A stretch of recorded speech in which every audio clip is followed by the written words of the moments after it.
네, 다음으로는 우리 마지막입니다. 우리 이유빈 청년의 너무나도 깊이 있는 스피치 함께 들어보도록 하겠습니다. 큰 박수로 맞아주시겠습니다. 네, 안녕하십니까. 하나님께서 세우신 이 나라 대한민국을 너무나도 사랑하고 하나님을 너무나도 사랑하는 이유빈 청년이라고 합니다. 네, 오늘 제가 나눌 주제는요, 이 대한민국 자유민주주의 사상과 그리고 기독교 정신을 바탕으로 세워진 이 대한민국의 사상과 반대로 반기독교적이고 공산주의적인 세력이 다투는 이 세대에서 우리가 갖춰야 할 마음가짐에 대해서 좀 나눠보고자 합니다.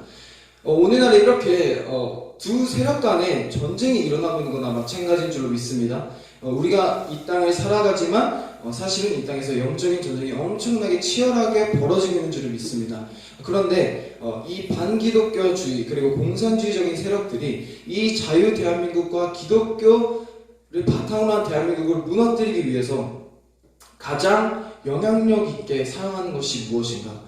사실 정치를 이렇게 정치와 정치 세력 간이 맞닿아서 갈등이 일어나지만 사실 국민들에게 가장 큰 영향을 미치는 것은 정치인들이나 기사가 아닙니다. 뭐냐면은 뭔 것 같으세요? 미디어. 맞아요. 사실 우리 모든 국민들에게 그런 정치적인 성향을 갖게 결정하도록 만드는 것은 바로 문화입니다. 여러분, 문화가 그래서 너무나도 중요한데요. 제 친구들도 보면 정치에 관심이 없는데, 관심이 없으면 다 반기독교적이고 공산주의적인 사상을 가지고 있습니다. 그 평화적이고 또 자유하게 느끼죠, 그런 것들을. 왜 그러냐? 그런 아이들은 정치를 공부하는 것이 아니라 내가 듣는 노래나 내가 즐겨보는 영화나 드라마 가운데서 그런 정치적인 성향을 갖게 되는 것입니다. 그래서 우리는 이 정치를 대적하지만 우리가 집중해야 할 것은 문화라는 것을 저는 짚어주고 싶습니다. 근데 문화가 왜 그렇게 우리의 마음을 잘 움직이느냐, 우리의 그 중심을 결정하게 만드느냐 하는 요소에는 한 가지가 있습니다. 너무나도 중요한 요소인데요. 사실은 문화가 우리의 마음을 바꾸는 이유는 모든 문화나 미디어 콘텐츠에는 사상이 반드시 포함되기 때문입니다. 우리가 어떤 제작물을 만들거나 영화를 만든 걸 드라마를 만들건 사람이 만드는 거잖아요. 기계가 만드는 것이 아니기 때문에 분명히 그 사람의 사상이 들어가게 되어 있는데 그 사상은 반드시 두 가지로 나뉩니다. 하나님 기독교적인 사상이냐 사단의적인 사상이냐. 그렇다면 사람들은 그 두 가지 중에 하나의 그런 문화를 접하게 되고 그것이 하나님을 향하는 문화가 아니라면 사단의 문화를 접하게 되고 그것이 사상으로 자라접해서 공산주의적인 그런 정치적인 성향을 갖게 되는 그런 요소가 된다는 것입니다. 그래서 우리는 이러한 사상과 대적하는 사상과 사상과의 전쟁을 대적할 필요가 있습니다. 그런데 이 사상이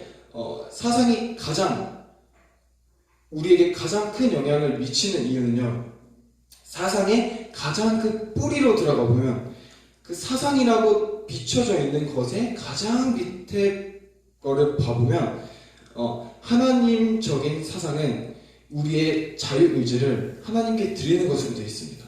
그리고 반기독교적인 사상에는 우리의 자유의지를 우리 마음대로 쓰고 누리자, 이 두 가지로 나누게 됩니다. 결국 뿌리로 들어가면 우리가 하나님으로 가거나 하나님을 떠나거나, 이것을 보면 마치 그 에덴 동산에서 아담과 하와가 선악과를 따먹은 사건이 생각나죠. 그 선악과, 그래서 우리가 지금 동성애를 하고 차별 그런 거 하고 막 낙태를 하고 이런 것들은 죄의 열매일 뿐이지 그 깊은 곳에는 하나님의 떠나 있다는 그 죄를 가지고 있는 것이죠. 아멘. 그런데 그래서 우리는 이 근본적인 문제를 대적할 필요가 있다는 것입니다. 그래서 우리는 문화라는 것이 우리에게 매일 주어져 있지만 우리의 핸드폰 속에는 수많은 노래들이 있고 가사들이 있고 영화도 있고 넷플릭스 이런 문화를 접할 수 있는 컨텐츠들이 있습니다. 그러니까 우리는 이제는 그런 것들을 바라볼 때 어떻게 바라봐야 하느냐, 그냥 영화나 드라마가 아니라 내가 이것을 볼 때 하나님을 향하는 선택인가? 하나님을 떠나는 것인가?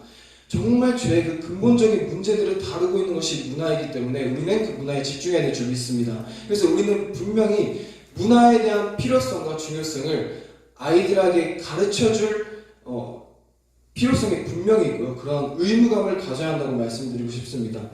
그래서 우리의 삶 속에도 마지막으로 이제 말씀드리고 싶은 것은 우리의 삶 속에도 선악과가 매일같이 놓여 있고요. 그 선악과는 한두 개가 아니라 100개, 1000개, 10,000개입니다. 그런데 그것들을 지금도 우리 앞에 놓여 있는 그 선악과를 먹을 것인가? 이 시간에 여러분들이 결단하고자 제가 바라는 것은 우리가 그 선악과를 반납하고 정말 그 문화가 우리에게 달콤하게 다가올지라도 그것을 봄으로써 잠시 기쁘고 정말 시간 가는 줄 모르고 행복한 그런 시간들이 있지만 막 쇼미더머니 보면 너무 시간이 빨리 가고 그런 경우들이 있지만 그것을 바라보는 것이 아니라 정말 하나님 내가 이 문화를 너무 보고 싶은데 이게 랩 때문에 내가 시간이 너무 가서 안 되겠어. 하나님 이걸 끊게 해주세요 라는 차원이 아니라 하나님 내가 정말 하나님께로 나가고 싶은데 이 쇼미더머니 때문에 하나님을 바라보지 못하겠습니다. 주님 기도를 해야 되는데 하나님을 떠나게 됩니다. 하나님 내 마음을 고쳐주세요.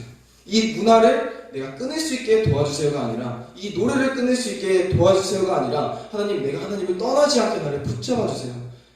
하나님 성령님 나를 붙잡아주세요 라는 기도를 하시기를 바랍니다. 그래서 오늘 제가 말씀드리는 것은 교회를 안 다니시는 분들에게 적합한 말씀은 아니고요. 스피치는 아니고 이제 문화나 정치에 대해서 깨어있지 아직 않으신 그런 기독교 분들이 보신다면 저와 가까운 분들도 한 그것들을 보신다면은 꼭 한번 다시 한번 깊게 생각해 주시기를 바라는 바입니다. 감사합니다. 네, 감사합니다. 우리 이유빈 청년 다시 한 번 더 큰 박수 해주시겠습니다. 네, 너무 중요한 부분입니다. 결국에 그 자유의지라는 건 우리가 어떠한 선택을 하냐라는 것입니다. 근데 그 선택에 있어서 갈림길에 있어서 우리가 정말 그 옳지 않은 선택을 할 때 우리가 이성적으로 생각해 봤었을 때에도 옳지 않은 영상들을 봤었을 때에 우리 이유빈 청년 얘기해 준 것처럼 주님 이거 끊게 해주세요 라는 이런 단순한 기도가 아니라 주님 저 주님께 깊이 나아가고 싶습니다 라고 주님만을 오로지 시선을 주님만을 이렇게 옮기며 이렇게 실제로 삶으로 살아낼 수 있도록 우리 함께 이렇게 기도하길 원합니다.